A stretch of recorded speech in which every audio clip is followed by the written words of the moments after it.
के हो यो? कांग्रेस र एमाले मिलियो छ अरे, त्यही सुनिन्छ।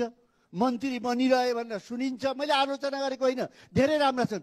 तर कांग्रेस र एमाले मिलिसकेपछि 1 महिनाभित्र पैसा नलाग्ने निर्णय त सबै गर्न पर्यो नि।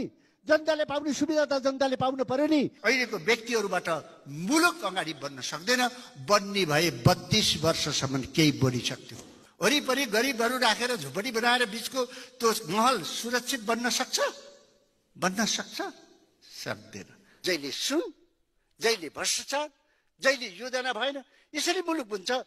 यो बजेटले इन्फ्रास्ट्रक्चर बनाउने मात्र होइन नि, मान्छेको मौलिक मनस्थितिको इन्फ्रास्ट्रक्चर पनि बनाउनु पर्यो नि, जसले आशा सिर्जना गर्छ। छैन।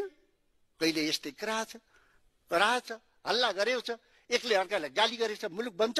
गाली गरेर बन्ने भए त नेपालको पार्लियामेन्टमा जतिको सबैभन्दा बढी गाली गर्ने को हुन्छ?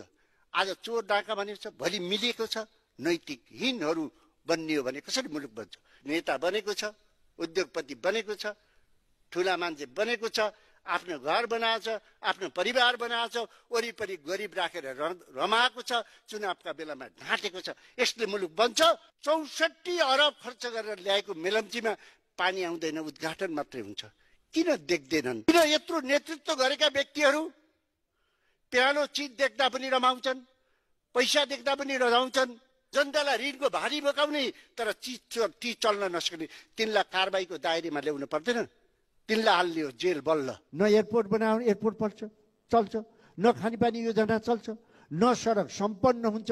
हाम्रो सरकार छ, हामी मन्त्री हुन्छौँ, हाम्रो प्रतिपक्ष छ, सबै कुनै देशको बारेमा चिन्तनै हुँदैन। यो ठाउँमा देशको बारेमा, जनताको बारेमा, गरिबको बारेमा चिन्तन गर्ने थलो यसलाई बनाउनु पर्यो।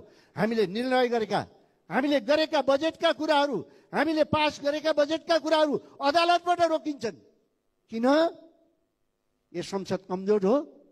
यही संसदले बनाएका न्यायालयका न्यायमूर्तिहरू होइनन्? किन रोकिन्छन्? यो पनि त एउटा सवाल छ नि। किन कमजोर हुँदैछ हाम्रो संसद? किन हुँदैछ? यो पनि एउटा हामीले सवाल हामीले उठाउनुपर्छ।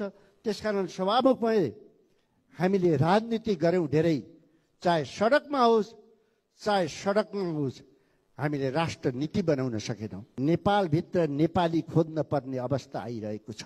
कसरी? आदरणीय केपी शर्मा ओलीजीको समयमा हामीले नक्सा पास गर्यौँ। न हिमाल, न पहाड, न तराई, न धोती, न नाक, न टोपी, न दौरा सुरुवाल, हामी सबैले सर्वसम्मत पास गर्यौँ।